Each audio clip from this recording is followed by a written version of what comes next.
Hi, this is Greg Speed. I'm the Executive Director of America Votes. I'm going to present today on America Votes' Redistricting Control Project. It's a project focused on targeting of the key states and elections across the country that will determine control of the redistricting process. What does that mean for progressives? Redistricting is the means by which political power will be determined in Congress and in key state legislatures across the country over the next 10 years. It's very likely that progressives could still win the presidency and that a presidential candidate would carry the popular vote in number across the country and in key states, but we would still fall short of a majority in Congress and state legislatures if we're not successful in the redistricting process. So to illustrate the importance of redistricting, let's look back to the last round 10 years ago. Republicans won down-ballot races in each of these 5 big states and used their total control of the redistricting process to push through 5 partisan Republican gerrymanders that were designed to lock in their congressional majority for the entire decade. Before redistricting, congressional delegations in these 5 large states were split about evenly, 110 seats, with 53 Democrats and 57 Republicans. Then Karl Rove and Tom DeLay demanded that state Republicans ignore the existing maps, local community interests, minority voting rights, you name it, and push the most aggressive gerrymanders they could so Republicans could control Congress and state legislatures. After the round of redistricting, we saw a 31-seat swing in Congress to the Republicans in just these 5 states alone. Republican gerrymanders in these 5 states have really created an asymmetrical Congress that still remains today. Of the 435 seats in the U.S. House, only 198 have Democratic majorities, which really makes it almost miraculous that Democrats control a 40-seat majority today due to the landslide elections of 2006 and 2008. Important to note that that could all go away, no doubt, as a result of the next round of redistricting. So what is our plan? We need to start by looking at the 35 states where redistricting is a political process. In these 35 states, state legislatures and governors control the congressional redistricting process. Congressional, not legislative. 35 states, politicians control how congressional maps are drawn. The colors you see here indicate partisan control of the process currently. Democrats obviously in blue, Republicans in red, and split control in purple. And these purple states in particular are key redistricting battlegrounds. You also see the shift in reapportionment across states with the continued shift of congressional seats moving from the Northeast and the Midwest to the South and the Southwest. Those states in particular can see dramatic changes in the existing map as a result of that reapportionment. Here you see the 19 states that America Votes has determined are the key electoral battlegrounds. Among the 35 on the previous slide, these are the states where partisan control of the process is most likely to change hands in the 2010 elections. These are the states to focus on if you're concerned about redistricting on election night and the day after in terms of who will be in control of the process. Among these 19, there are some that are clearly the top priorities: Ohio, Pennsylvania, Texas, Florida, Michigan, Wisconsin, Colorado. All are disproportionately important for control of the process for different reasons. Again, Ohio is an absolute top priority in terms of control heading into the election this year. The redistricting process in Ohio is split. Congressional maps are drawn by the legislature and by the governor. Legislative maps are drawn by a commission that is partisan in nature, controlled by whichever party controls 2 of 3 statewide offices.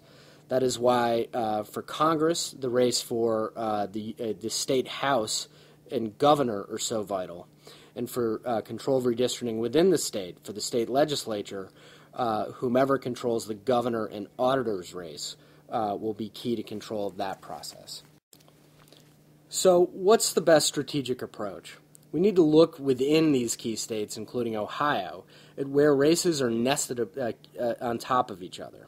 And here you see the 15th Congressional District of Ohio, represented by Congresswoman Mary Jo Kilroy. Within this highly contested race for Congress are 3 key competitive state House districts.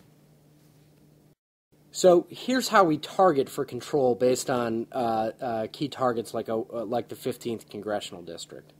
If you look at the statewide targeting America Votes has done, you see a huge vote goal of over 2 million, including a key contact universe of over 1.1 million, comprised of 300,000 persuadable voters and over 800,000 key turnout targets, that surge vote from 2008.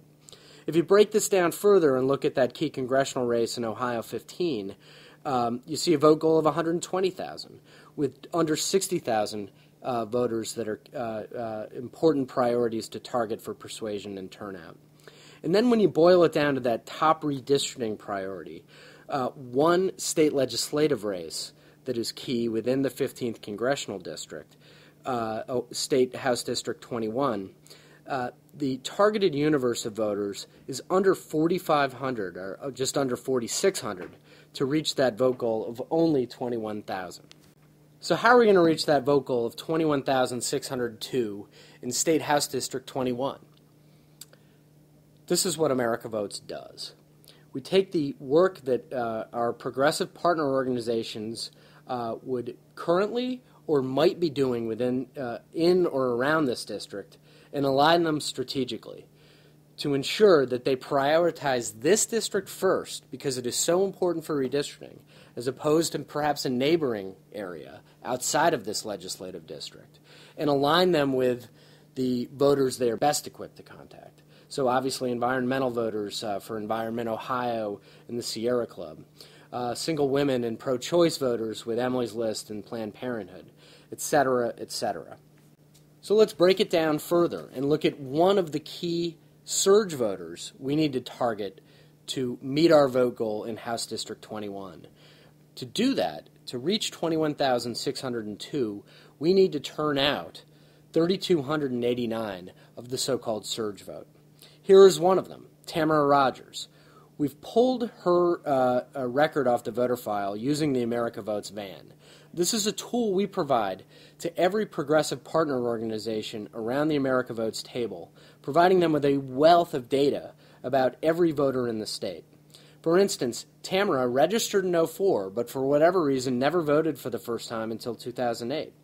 We have 19 separate modeling scores you see in the bottom right of the screen, including a turnout score indicating that she's only 23 out of 100, a unlikely voter this year, one we may not be able to reach were she not to live in a key legislative district within a competitive and targeted congressional district, and within a statewide election for governor that we need to win for redistricting. We're going to prioritize the surge vote based on this type of targeting. Tamara will get a disproportionate amount of contact because she lives within those nested targets that are so key for redistricting. And here's the impact Tamara can have. If we're successful in turning her out and making that 23 score, in fact, higher next time around because she turns out in a midterm election, the impact we can have has an impact vertically up the ballot. She can be just one of 3,289 voters we're looking to turn out to win House District 21, one of 40,904 voters to win the 15th Congressional District held by Mary Jo Kilroy, and one of 847,744 voters needed to win key statewide elections this year. We'll close on a very important point. The other side, our opponents, are looking at the very same set of targeting. Ed Gillespie, the former chairman of the Republican National Committee, said essentially what I've just walked you through. Targeting 35 to 40 state legislative races this cycle could translate into 25 to 32 congressional seats over the next decade. Not only are they looking at this set of targeting, they're doing something about it. A vast network of right-wing 527 and New C4 organizations has been formed just within the last few months, and they have stated their intention of focusing on down-ballot in state races for the purpose of controlling the redistricting project yet again, so they can once again run up the score in key states the same way they did 10 years ago, netting 31 seats in the process. We can't let this happen. We need to be just as smart as they are, maybe even smarter, and maximize the advantage we have inherently at the grassroots. That's what America Votes is built to do. That's what we'll be doing in House District 21 within the 15th Congressional District in Ohio, and we'll be doing it in these vital states across the country. Thank you for your time, attention, and hopefully your support.